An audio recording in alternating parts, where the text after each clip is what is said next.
On the wedding day, the groom, as ex-lover, appeared, the woman who had successfully won his heart, only to walk away. Her eyes were red, but she didn't say a word. Julian's heart ached as he pulled her into an embrace. Silly girl, why the tears? Who crashes a wedding like this? Watching the two figures walk away, I nearly burst out laughing.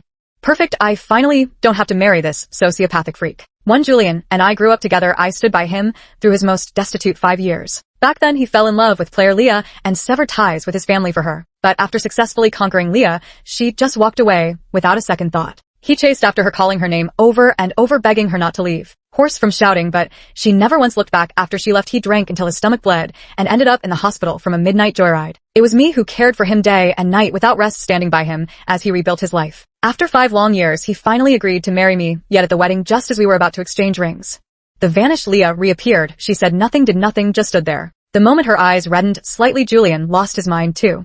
He threw down the ring and rushed to her without hesitation, crushing her in his embrace, as if terrified she might vanish before him again. From afar, Leah curled her lips into a smug smile directed at me, as if to say, see Chloe, his old flame didn't need to lift a finger. Just standing there quietly was enough to effortlessly surpass your 1-800 days and nights of devotion. The guests erupted in uproar. Julian's father was so furious he hurled his cane at Leah. You vile creature! Julian shielded her instantly, his forehead split open and bleeding profusely. Leah tenderly touched his wound, her face drenched in tears. Julius, he grasped her hand, boldly intertwining their fingers, speaking softly. Silly girl, why cry? Who crashes a wedding like this? Couldn't you just say, come with me? Her tears flowed even more fiercely. Julius, are you still willing to come with me? He smiled gently, his words sincere. I told you, if you come, I'll go with you. This promise will always stand. Julian's father nearly fainted from rage, but no one could stop them. Hand in hand, they walked forward without hesitation. Leah turned her head to look at me with a smug expression, giving me a contemptuous smile. Her lips moved silently, as if she were saying something to me without sound. I told you this time, I can still beat you. Yes, she had come to see me first last night. She looked at my wedding dress and let out a light laugh. Chloe, this wedding dress was custom made for me by him back then. I didn't argue because she was right. Even the size was hers. It was too big for me, making it hard to walk comfortably. But I still smiled sweetly at Julian and told him how much I loved it. She provocatively shook her wristwatch at me. That white one was a pair with Julian's black one. It wasn't an expensive watch, but because she gave it to him, he refused to ever take it off. He'd get furious if I even touched it. She pressed my head under her foot just like back in high school. So what if I broke his heart back then? So what if you've been with him for 5 years? Wanna bet I'll still beat you tomorrow?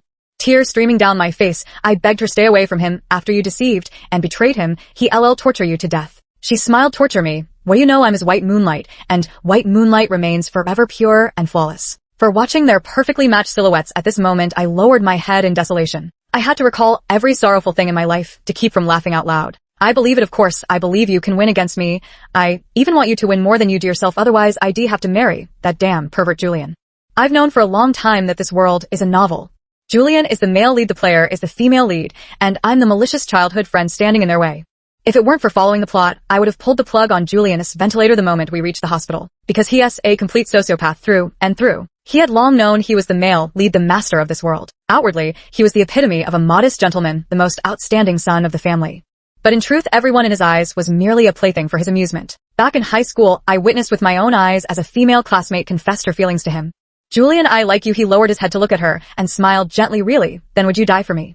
5. The girl blushed and couldn't help but nod. The next second, he slit her throat. Blood gushed out like a fountain, splashing onto his face. He wiped his face indifferently with the back of his hand, then stared at me hiding in the corner and smiled like a ghost. My little Chloe, what did you see? My face turned pale. With fear, I didn't see anything. Yet when he falls for someone, that's when he becomes most terrifying. Because that person becomes his favorite toy. So he tenderly caressed my trembling cheek, then leaned close to my ear like a viper flicking its tongue. Don't worry, I like you so much I couldn't bear to kill you just like that. Back then, he truly treated me exceptionally well, obeying my every word and yielding to my every wish. He was the lofty young master of a wealthy family, while I was merely the daughter of his family's butler. There's always someone at school who bullies me. Some boys would publicly hook my bra strap with a lewd expression, pull it taut, then suddenly let go. A sharp snap, sound like the crack of a slap. That day after school, he would kneel before me. Julian looked at his slender fingers and clicked his tongue in admiration. What beautiful hands. Then she stomped on them, the sound of cracking knuckles, and the boy's agonized moans rising beneath her foot. He smiled with evident pleasure, just as melodious as I imagined. 7. Every night, he would sneak into the butler's room where I lived. Holding me tightly in his arms, he would kiss me passionately. He loved biting my lips until they bled, letting the metallic tang of blood swirl between our mouths. He adored the taste of blood, especially mine. 8. Yet everything changed the day player Leah transferred to our school. She looked down at me with disdain. Are you Julian's childhood friend? I nodded. She smirked at me. Stop deluding yourself. He only likes you now because I haven't appeared yet, and I'm his destined heroine. I warned her, kindly stay away from him. He is not someone you can mess with. She sneered, of course you can't handle that kind of man. I'm not like you. After she appeared, Julian quickly grew tired of me and took a liking to her instead. So every day after school, I became the one kneeling on the ground. Leah had someone shove a toad into my mouth, then clapped her hands and laughed with delight at my terrified, agonized expression. Julian gently tucked her wind-tousled hair behind her ear with tender care. Having fun that was a gentleness I'd never seen in him before. Basking in his affection, she shot me a smug, sidelong glance, as if flaunting it, but I turned away and couldn't help but laugh. 9. She still doesn't know the more Julian likes someone, the better he treats them, the more cruelly he'll torment them later. But back then she disappeared right after successfully completing the conquest, never getting to see Julian's true face. Julian nearly went mad at that time, not for any other reason, but because he had laid such heavy bait, yet failed to obtain the long-craved reward. And marrying me from the very beginning was just one of his chess moves. A move to force Leah back. Leah despises and loathes me the most, this so-called childhood friend of hers. How could she possibly tolerate me marrying Julian and replacing her as the heroine of this world? 10. Before long, Julian brought Leah home. I wasn't surprised at all because I had secretly overheard Leah's conversation with the system.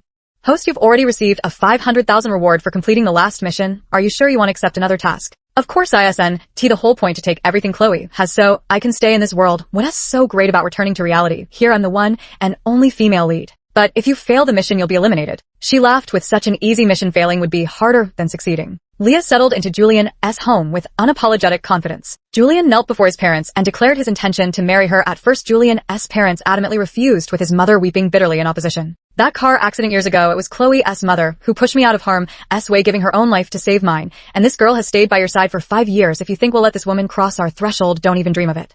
But gradually her tone softened. I'm growing fonder of Leah by the day. You should treat Chloe as your little sister from now on. No matter the life-saving debt or 5 years of companionship, nothing could rival the protagonist's halo. Even the room I'd lived in for years was taken away just because Leah threw a little tantrum.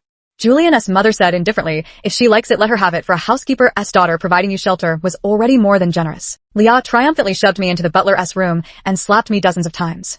You're just an NPC, how dare you compete with me? I dragged her to see Julian's basement splattered with blood and filled with his torture instruments. Tearfully, I told her Julian was truly a psychopath, while I was the pure-hearted white lotus, who only had her best interests at heart. She looked even more excited and yanked my hair. So, what if he loves me? He won't hurt me. He'll only kill everyone I hate, including you. Tonight I'll have him teach you a proper lesson, you bitch who is always getting in our way. 12. That very night Julian indeed entered my butler's quarters again. He stood by my bedside, the knife in his hand gleaming so brightly it hurt my eyes, as if he was figuring out the best way to slaughter me. Chloe, Leah sent me to teach you a proper lesson. My voice trembled. Are you going to kill me then? He lowered his head and kissed me frantically, his voice brimming with unconcealable excitement. How could I came to ask you, how should I kill her for you? Should I make her into artwork and gift it to my beloved Chloe, just like player 15? What should I do, player 49? Even if everyone adores you as the heroine, your Yandra male lead only loves me in NPC. 13. I shook my head. No good. His scorching damp kisses fell one after another on my swollen cheeks, his voice hoarse enough to ignite flames. Why do you keep making me endure? I'm going mad holding back. I want to kill her so badly. My thumb brushed his soft lips. Be good. If you don't obey, I won't like you anymore. His eyes rimmed red, dark pupils churning with turbulent emotion. You told me to cooperate with her strategy to walk with her at the wedding, and I did everything you asked. Why do you still want me to stay with her? I'm clearly yours alone. I smiled sweetly, because I only like things that belong to others, and men are no exception. The room was eerily silent. He kissed my collarbone and whispered softly, all right, whatever Chloe wants me to do, I'll do. 14. The next day, Leah roughly pulled open my clothes. Seeing the large patches of bruised skin on my body, she feigned surprise. Oh dear, I just asked Julius to teach you a little lesson. How could he be so rough? Aren't you childhood friends? Doesn't he care about you at all? Then she picked up a cup of tea made with boiling water and poured it over my wound. This kind of injury heals faster with hot compresses. My skin instantly turned bright red, blistering in multiple places. The pain forced me to my knees. Seizing the opportunity, she grabbed my hair, cowed to me a few times. If you can make me happy, I'll tell Julius to let you go. I'm as obedient as a dog, my forehead bleeding from bowing. She clapped her hands, laughing joyfully. I looked at Julian's gloomy eyes at the door and laughed just as happily. He walked in, lips moving, silently counting. Leah turned back with a smile. What are you saying? He smiled gently. 25. She said proudly. Yes, she kowtowed to me 25 times. I knew that smile all too well. Player number 28 burned me with cigarette butts 8 times, and he smiled just as gently when he said 8 to her. Later he stabbed her 8 times. 15. A few days later, she came back again, full fury, with her maid in tow. The maid behind her was carrying a pile of dog food and dog toys. She looked around with disgust. Where's that mongrel of yours? Though I despise such lowly breeds the most, precisely because it's yours, I'm determined to take it from you. So her mission this time was to snatch away my buddy. That stray dog was rescued by my mother. It was the 20th birthday gift she gave me. Yet just 1 month after my 20th birthday, my mother died in a car accident. She deliberately pushed Julian's mom aside to die in her place. Because she had pancreatic cancer, she wanted to use her life to secure a future for me. Lying on the hospital bed, barely able to breathe, she still comforted me with whispers too faint to hear. Don't cry, from now on Buddy will protect our little Chloe in Mommy's place.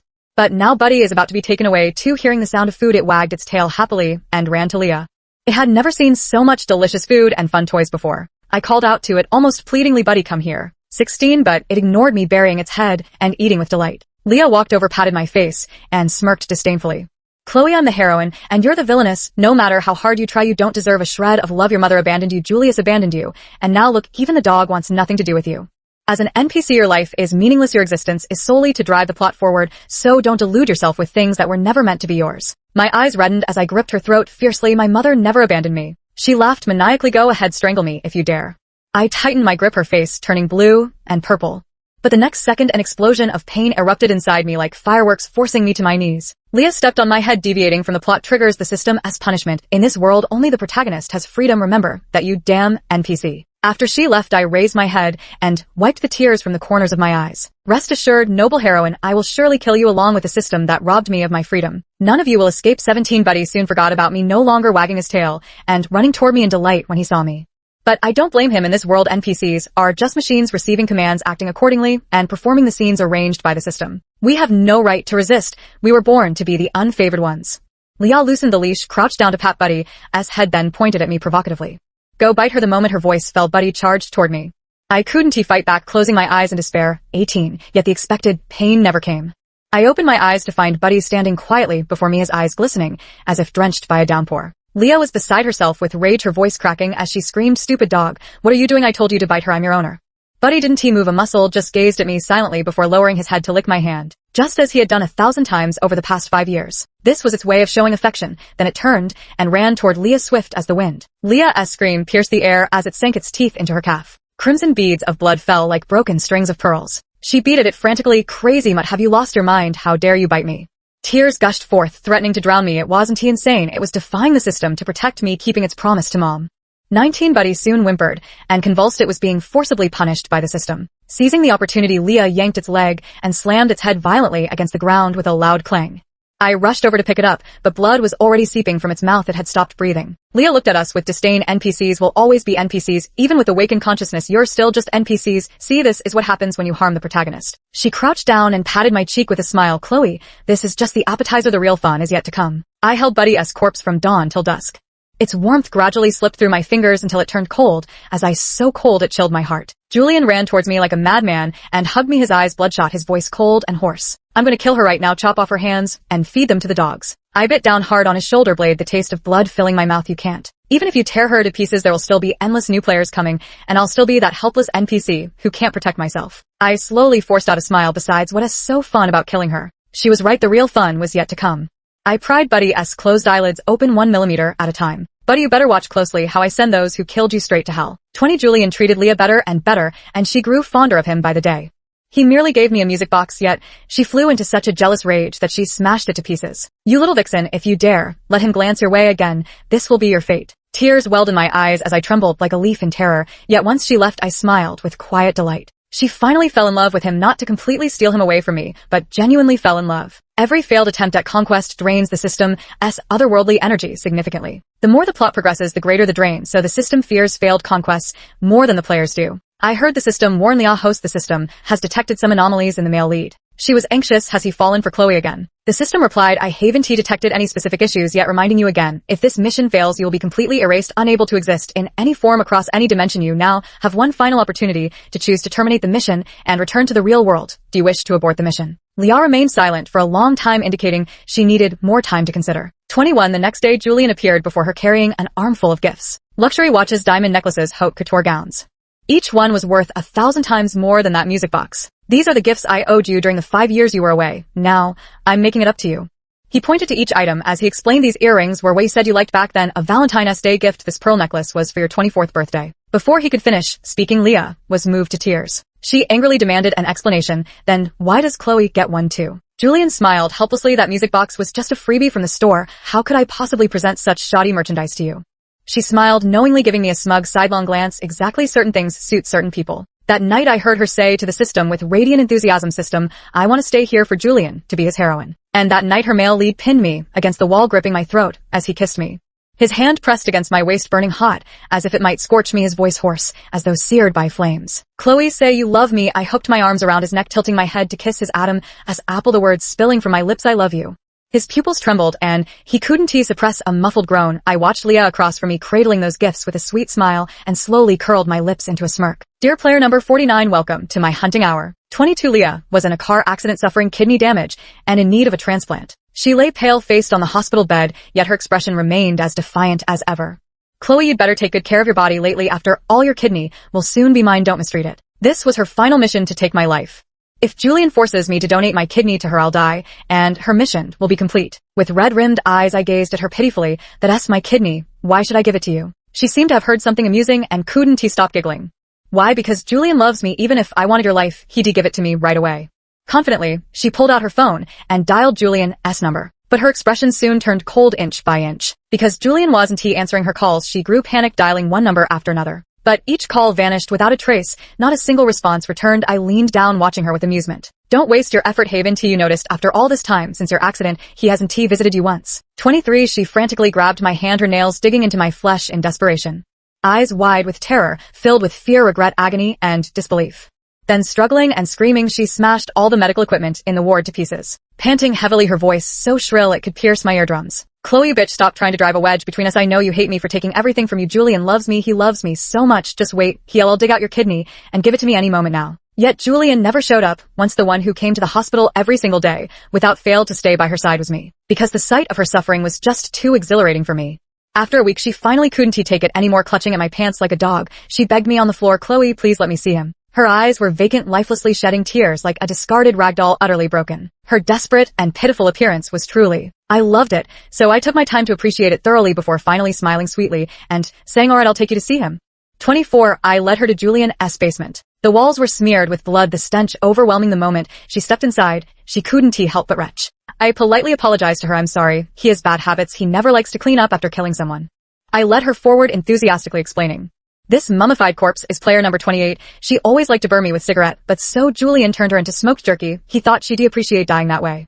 The jar on the left up ahead contains player number 15. She tried to sell me to Mexico, so Julian made her into a human specimen. He said it's a local specialty there. Leah's face gradually drained of color as she walked all the way to the last room in the basement. I smiled and opened the door. Inside stood an iron cage, and inside that cage was a man. His body was covered in wounds with scarcely an inch of unbroken skin left. The moment he saw me, he rushed to the cage door in agitation, gripping the bars and shaking them violently while howling muffled cries at me. Leah screamed when she saw his face, clearly so frightened that she sat down on the ground. Her trembling finger pointed at him. How does he look exactly like Julian?" I considerately helped her up. "My esteemed heroine, because this is your real male lead. The one you fell in love with was a fake Julian." 25. I pulled her in front of the iron cage and enthusiastically introduced Julian. "This is player number 49. He didn't speak, just glared at me hatefully, repeatedly banging his head against the cage door. I got a bit angry. "Why aren't you greeting people? That's very rude." "Oh, I remember now, because you kept cursing at me. Juliet sewed your mouth shut yesterday. You can't speak." Leah's face instantly turned deathly pale, her whole body trembling. "Juliet is Julian's twin brother, but didn't he die when he was 16?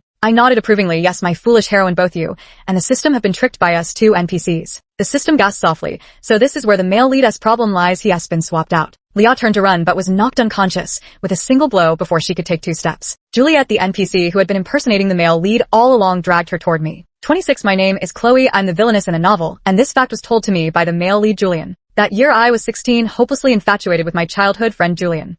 Even though he was a sociopathic freak, I still liked him immensely. Though I couldn't quite understand why I liked him. On a night after evening self-study, he took me to a hotel. He tore my school uniform pants, and I cried while resisting. He then slapped me, nearly knocking me unconscious. "What are you crying for? I'm the male lead of this world, and you're just my lapdog. It's your good fortune that I'm willing to have you." That night, besides him, there were many of his friends. 27. I don't remember how many there were. I only remember my underwear soaked in blood, my body covered in wounds. So later I killed them all. Julian was the last one I killed, but after I killed him, my organs felt like they were being torn apart, and then I died too. When I opened my eyes again, I was back in my childhood, everything starting anew. I gradually came to understand that I'm an NPC in this world. I play the role of the villainess, primarily responsible for obsessing over the male lead and obstructing the relationship between the male and female leads. Ultimately, I'm just a tool. My sole purpose is to highlight the female lead and advance the romance between the main couple. I'm both vicious and laughable no matter how hard I try, I'll never be rewarded, and I'm doomed to meet the tragic ending the system has already written for me. 28. But in this world, I have parents and friends. The happiness and hardships we've shared are all profoundly real and moving. I have dreams to pursue, places to visit, and people to love. Why should I be like a machine mindlessly receiving and executing commands? Why must I forever stand in the shadows living as a faceless background character? Why should I keep playing this boring dating sim game with the protagonists over and over again? I started resisting this world, but I couldn't deviate from the script the system would punish me if I tried. Because this world revolves around the male and female leads, they have absolute freedom and priority, while all NPCs exist to serve them. After countless attempts, I finally came up with a plan. NPC Murder System Plan 29, I can't move freely, I need someone who can act freely to be my blade. Since Julian the male lead refuses to listen to me, I'll just replace him. So I found Julian's twin brother and his counterpart in the story. Julius had worked hard since childhood, but as an NPC, no matter how much effort he put in, he was always overshadowed by Julian, who never took anything seriously. Thus, despite being twins, their parents always favored Julian and despised Julius as if he were their enemy. They locked him in a dark room and beat him like mad. They pointed at his nose and cursed, "How could I have given birth to such a useless son? I should have drowned you in the toilet back then." All of this happened because Julian was the protagonist, blessed with the halo of a main character, and Juliet's existence was solely to serve as a foil to Julian. 30 later, Julius fell into the water and drowned, but I knew he wasn't dead, he had just been locked away by Julian. Confined like an animal in a cage, Julian despised Julius because his relentless drive to improve himself was utterly repulsive to him. Why should an NPC live with such desperate effort? So he locked Julius in the basement, torturing him in ever-changing ways. Julius was covered in scabs that formed and fell off only to form again. Sunlight poured in from the small high window, yet it never reached him.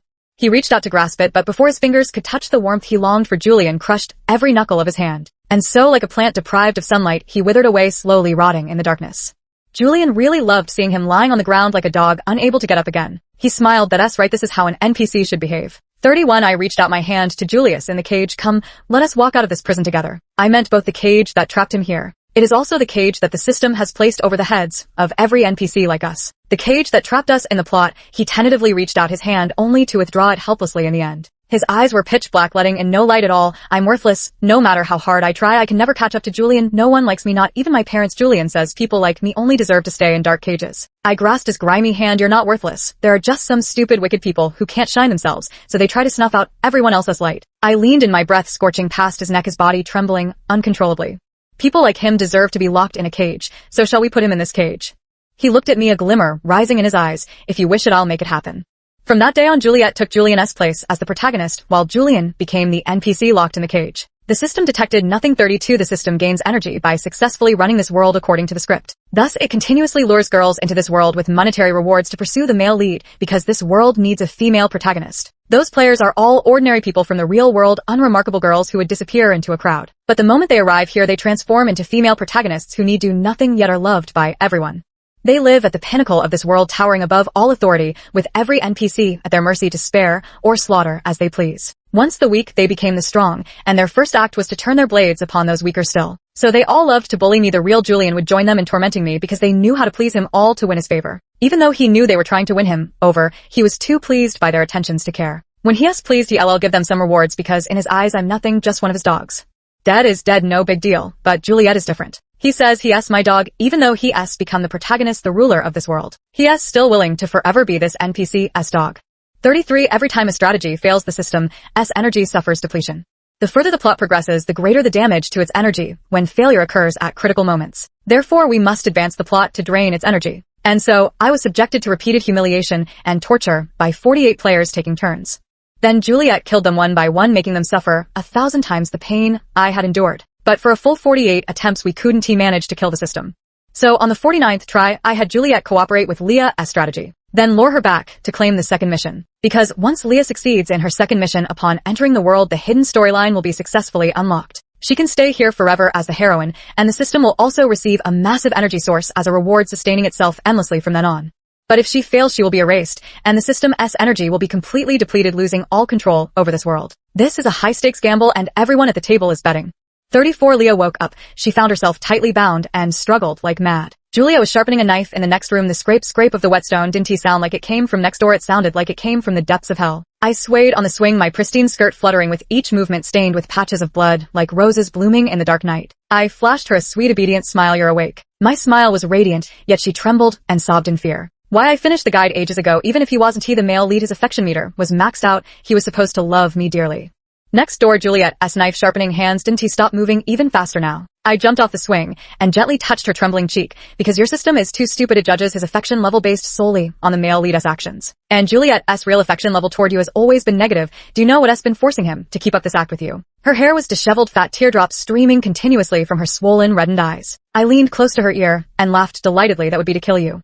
You're right, the white moonlight is forever pure and flawless, but what a pity I'm his white moonlight. 35 Leah frantically called out to the system, enforce punishment, hurry, enforce punishment. The NPC is going to harm the protagonist. An electronic voice rang out. It's useless, host, your mission has already failed, and you'll be erased soon. My energy is nearly depleted. 2 I've already lost control over this world. It uttered in disbelief. How is this possible? How could 2 worthless NPCs like you possibly defeat me?